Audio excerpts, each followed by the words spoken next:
Have you ever felt as if you were caught in the middle of an inner storm, desperately searching for a way out, for an answer, for something that would finally set your life back on track? What if I told you that this answer has always been within you, hidden in two words you've repeated since childhood without ever realizing the power they carry?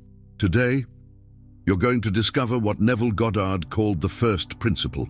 An ancient, simple, and profound psalm holds the key to instantly elevating your vibration. Be still and know that I am God. When you truly understand this, fear loses its grip, chaos becomes silent, and manifestation begins. Stay with me until the end, because what you're about to hear could change everything. And to anchor this new reality, comment below. I am the presence that manifests. Declare it, and begin now to transform your vibration. Jacobo Grinberg, a Mexican neuroscientist and mystic, dedicated his life to studying consciousness and how the human mind shapes reality. He affirmed that everything you experience in the external world is actually the reflection of an invisible mental matrix. Nothing is fixed. Everything is projected from the way you perceive yourself. This same idea is supported by Neville Goddard, a master of imagination and manifestation. Neville said that there is one principle so deep, so powerful, that it should be placed above all techniques and teachings. According to him, this is where transformation begins, and also where most people fail, because they don't understand what this principle truly demands. Today, we're going to walk together toward this principle, and when it's revealed, you'll realize that you already know it. You've been repeating it almost every day.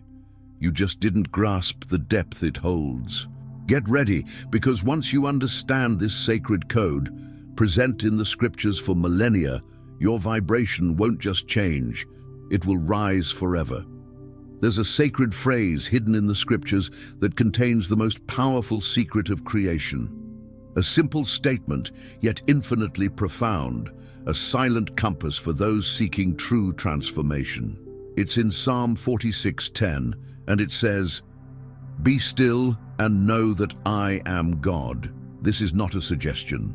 It's a spiritual instruction, a direct call to return to the essence, the origin of everything. When God declares, "I am," He is not merely revealing His name. He is giving us the first principle of creation. Nothing, absolutely nothing in the universe can manifest fully, constantly, or truly if it's not aligned with that primary source, God. Neville Goddard said that I am is the name of God, the creative force that lives within every human being. And Jacobo Grinberg, from both a scientific and spiritual perspective, affirmed that consciousness is the structure from which everything is projected. Both point to the same center. Reality is born from the divine source within you, but it only activates when God comes first. That's why so many desires fail. So many visualizations, affirmations, spiritual practices, and even prayers don't work, because they don't place the Creator as the foundation, the cause, the center of being. Instead, they place fear, ego, haste, and lack.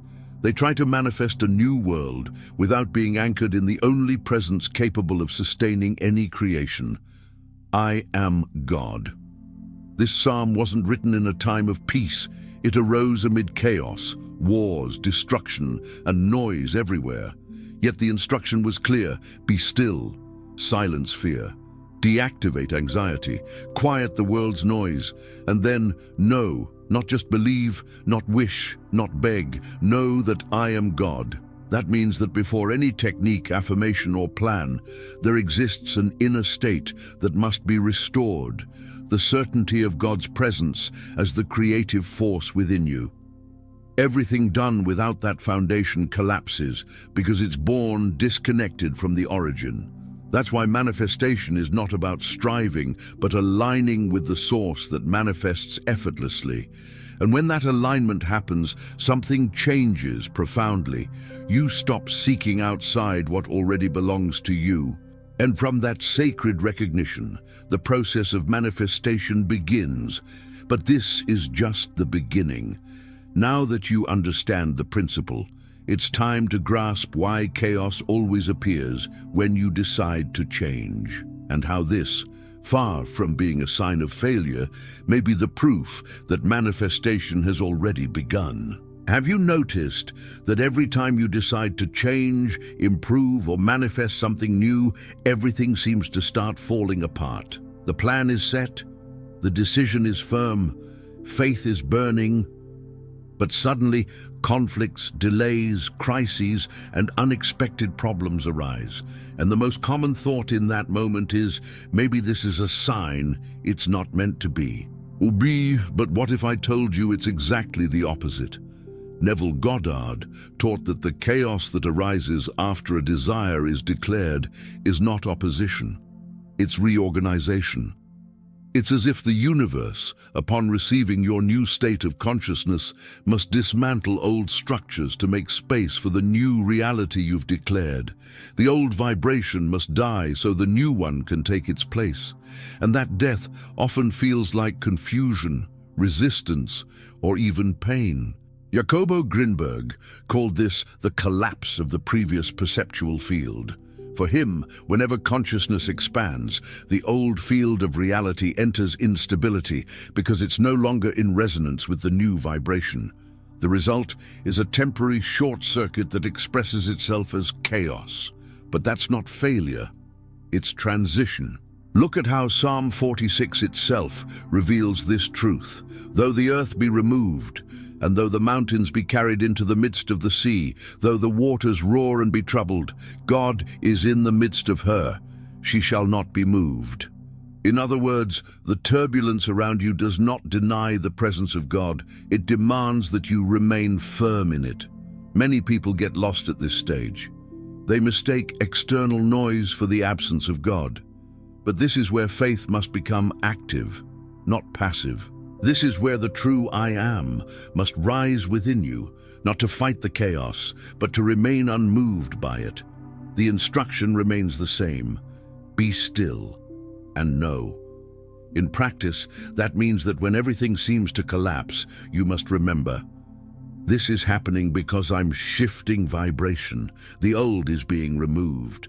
Instead of resisting, you trust. Instead of running, you stay. Instead of doubting, you affirm, I am the presence that manifests order amid chaos. Chaos is the echo of the old identity being dissolved, and when you remain steadfast without turning back, something happens. The new vibrational field stabilizes, and the world begins to reorganize, now according to the new frequency you've chosen to embody. So next time everything seems to fall apart after a prayer, a decree, or a decision, remember, it's not resistance, it's confirmation. You've simply entered the birthing room of your new reality. The world today is noisy. Noise in the streets, in notifications, in external and internal demands. And when you decide to change, that noise intensifies. Fear screams, the mind races, the heart tightens. Everything seems to conspire against the silence you need to hear the only voice that truly matters, the voice of the presence within you. That's why the psalm says, be still and know. Stillness is not a spiritual luxury, it's a divine instruction. And more than that, it's a strategic manifestation practice, because only in conscious silence can you access the state where creation happens. Neville Goddard taught that you don't manifest what you want, you manifest what you believe yourself to be.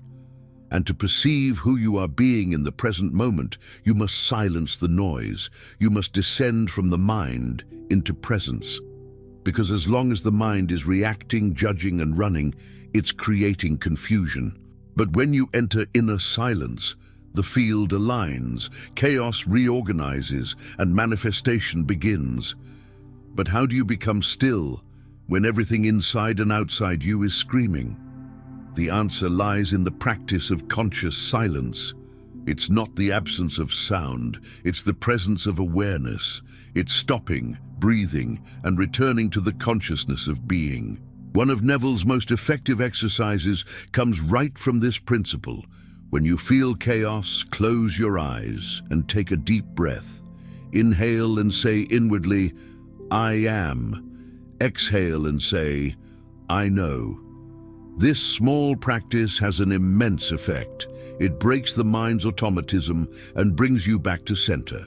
Jacobo Grinberg affirmed that it's in this state of presence, where the observer merges with the observed, that the neuronal field reorganizes itself. In other words, it's in conscious silence that your vibration changes, and with it, reality changes too. That means whenever something destabilizes you, you have two choices: react or return. Reaction feeds the old field. Returning to silence activates the new one. You can do this at any moment, so in traffic, in the middle of an argument, after difficult news. One instant of awareness is enough to reverse the frequency. And here's the central point. Conscious silence is not passivity. It's mastery. It's the state of the true creator, the one who doesn't get dragged by external waves because they are anchored in presence, and that presence has a name: I am. Practicing this silence is learning to be in the middle of the storm, and the more you practice it, the more natural it becomes. Over time, you realize you no longer need to escape chaos, because now chaos no longer finds a home in you. Breath is the bridge between the invisible and the visible. It's the movement that keeps us alive and connects us to what's beyond matter. From the oldest traditions to the most modern studies in neuroscience and spirituality, they all point to the same principle. Whoever masters the breath masters the state of consciousness. And if the creation of reality depends on your state of consciousness, then breathing ceases to be mere physiology. It becomes a sacred tool of manifestation. Neville Goddard taught that the awareness of I am must be accompanied by feeling. It's not enough to repeat it. You must feel it as true, and nothing helps this process more than intentional breathing. Think about it. When you're anxious, your breath is short. When you're afraid, it's irregular. When you're at peace, it's deep and calm. This means that by consciously controlling your breath, you also control the frequency you're vibrating at. Try it now. Close your eyes. Slowly inhale through your nose and mentally affirm, I am. Hold your breath for a moment and feel the presence expand. Exhale slowly through your mouth and say, I know. Repeat for 3 or 4 cycles. You'll feel a real shift. Your shoulders relax, your chest opens, your thoughts slow down. And in that space, presence replaces the persona. Jacobo Grinberg spoke of the neuronal field as a living structure that responds directly to your focus and vibrational quality. Breathing acts as a fine tuner of that frequency. It's as if you're adjusting your inner antenna to pick up the signals of the quantum field where everything already exists. You don't need long meditations. 1 minute can be enough. What matters is the intention behind your breath. It's not just air, it's energy, it's command, it's alignment. Many want to change their lives but keep breathing as if they're running from something. They live in alert mode, on autopilot, unaware that they're constantly sending the body and mind a message of threat. And reality responds to that. From today on, turn your breath into a prayer. With every inhale, declare to the universe, I am the creative presence. With every exhale, release all doubt, fear, and control. This simple cycle can interrupt years of self-sabotage because it pulls you out of reaction and places you back into creation. Breath is the portal. The body obeys. The mind quiets, and the soul expands. When you learn to breathe as one who trusts, as one who already is, you shift your vibration. And when your vibration changes, the world must obey. There is a decisive point in the manifestation process where many lose themselves. They deeply desire something, but continue vibrating as someone who does not yet have it. And that's exactly where creation fails. Because, as Neville Goddard taught, you never attract what you want. You attract what you are. Desire is the first step, But if desire doesn't turn into identity, it becomes absence. Every time you say, "I want," what the universe hears is, "I don't have," and it responds to your vibration, not your words. That's why the key lies in a much deeper vibrational leap, assuming the identity of what you want to manifest. This takes courage, it takes presence, it takes surrender. You don't just want prosperity, you want to be someone who lives in prosperity. You don't just seek love, you want to be someone who radiates love and already feels loved. You don't just wish for healing, you must become the one who lives in the consciousness of health. So how do you transition from wanting to being? The answer lies in everything we've seen so far: silence, breath, presence. But now we add a new element, the feeling of lived identity. Close your eyes and imagine. How would you breathe if you had already received what you asked for? What would your tone of voice be like? Your posture, your daily rhythm? How would you feel waking up knowing you already are that person? This exercise, though simple, reconfigures the vibrational field. Because by assuming, even for moments, the posture of someone who already is what they desire, you create a field of coherence, and coherence is magnetic. The external reality begins to reshape itself to mirror this new version. Jacobo Grinberg said that reality is a hologram adapting to the mental structure of the observer. So when your identity changes, the hologram must adjust. There's no other way. It's law. But pay attention, this isn't about pretending. It's about assuming your true state of being. Even if your rational mind still questions it, even if the external world hasn't yet changed, it's like planting a seed. You don't see the tree the same day, but if you act as someone who already owns it, you inevitably reap the fruits. It's within this inner space of assumed identity that the true I am manifests with authority. And the more you remain in that state, the more natural it becomes, until you're no longer trying to manifest. You're simply living the reality that was always yours by right. Creation is only complete when it's sealed. You can quiet the mind, breathe with presence, assume the new identity. But if at the end you're still waiting for external confirmation, the vibration of doubt remains active. And where there's doubt, there's delay. That's why Neville Goddard insisted, feel it real until it becomes as natural as breathing, and then, at the end, declare inwardly, not as a request, but as conviction. It is done. These words carry an energetic closing code. They tell the universe there's no more struggle, no more waiting, no more resistance, only certainty, a silent, unshakable certainty. It's the spiritual Amen. It's the seal of creation. In the Gospel, Jesus often said, "Be it done according to your faith," or "It is done according to your word." He understood that reality responds to an inner state of certainty, not external effort. And that certainty is what seals the vibrational field. Jacobo Grinberg, from a scientific point of view, would call this the collapse of the potential field. When the mind enters coherence with a specific reality, and that reality is sustained with conviction, it materializes, not by magic, but by natural response to a maintained vibrational state. You don't need to beg nor repeat 1,000 times. You just need to believe, feel, and seal. And this sealing happens in silence. It isn't shouted, it's affirmed within. After visualizing, breathing, and assuming the identity, simply close your eyes and say, "It is done. I know who I am. And because of that, I know it already is." But beware. After sealing, do not turn back emotionally. Do not question. Do not investigate. Do not doubt. When you plant a seed, you don't dig it up every day to check if it's growing. You trust the process.